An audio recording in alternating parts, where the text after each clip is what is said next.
ที่ศูนย์อาหารโรงช่างมหาวิทยาลัยสงขลานครินทร์ได้จัดเวทีเสวนา PHU Next Move ก้าวต่อไปของคนไทยในมือคนรุ่นใหม่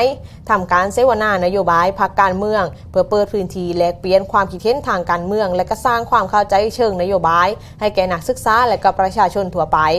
การเปิดกิจกรรมในหนนี้ค่ะได้รับเกียรติจากรองศาสตราจารย์ดร.ทันตแพทย์หญิงสุภาวดีเนารุ่งโรจน์ผู้ช่วยอธิบดี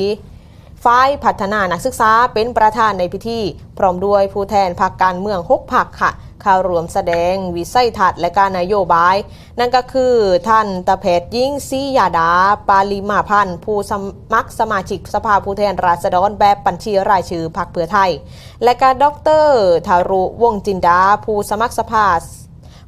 สมาชิกสภาผู้แทนราษฎรแบบบัญชีรายชื่อพรรคกล้าทำนายแพทย์สุพัฒน์สุวรรณกิจผู้สมัครสมาชิกสภาราษฎรเขต 2 สงขลาพรรคประชาชน